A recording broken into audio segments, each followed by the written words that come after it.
Hello guys, welcome back my channel Disha Biswas. আশা করি তোমরা সবাই ভালো আছো এবং সুস্থ আছো। আমিও ভালো আছি। নিশ্চয়ই দেখতে পাচ্ছ আমরা ট্রেনে বসে আছি। আমরা নিশ্চয়ই কোথাও যাচ্ছি।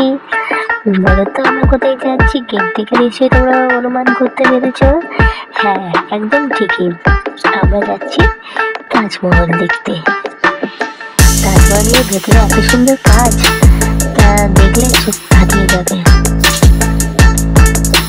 বন্ধুরা, চোখে না দেখলে বিশ্বাস হয় না। ফোনে কিংবা টিভিতে দেখা চোখে দেখা তাজমহলে এত সুন্দর দৃশ্য নিজের চোখে না দেখলে সেটা বোঝা যায় না। তো জলটা সামনে, জল তার মানে ওই নীল জল মতো সামনে সুইমিং মতন করা তাজমহলের শোভা আরো বাড়ায়।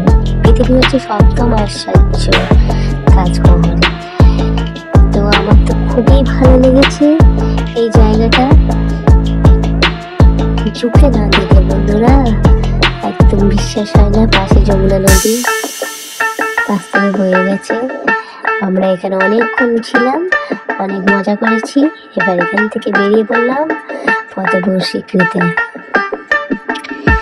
সেদিনের পথটা অনেকটা কষ্টের ছিল, যেহেতু সারাদিন আগ্রায় ভ্রমণ করা হয়েছে। বিভিন্ন স্পটে গেছি, সমস্ত স্পটে যাওয়া হয়নি। বেশ কিছু স্পটে গেছি নাম করা, কেন তো ওইটুকু সময়ের মধ্যে হয়নি, হয়ে ওঠেনি। বন্ধুরা, এখানে না গেলে বিশ্বাস হবে না এতটাই সুন্দর এই জায়গাগুলো। আর একটা কাজ, হাতের কাজ এতটাই ভালো যে চোখে না দেখলে বিশ্বাস হবে না, শুধু মুখে বললেই হবে না। তবুও আমি চেষ্টা করছি তোমাদের মাঝে আমি ভিডিওটা দেওয়ার। অনেকেই গেছো, আবার অনেকেই যাওনি, তাদেরও ক্ষেত্রে আমি বলছি। তো ভিডিওটা যদি ভালো লেগে থাকে অবশ্যই লাইক করো, কমেন্ট করো, শেয়ার করো আর সাবস্ক্রাইব করতে ভুলো না। আমি যদি কোনো কিছু ভুল বলে থাকি বা ভুল কিছু করে থাকি তাহলে বন্ধুরা আমাকে ক্ষমা করে দিও। আবার একটা স্পটে চলে এসেছি আমরা। এই জায়গাটা নিশ্চয়ই দেখে চিনতে পারছো।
এইভাবে ছিল আমাদের যাত্রা।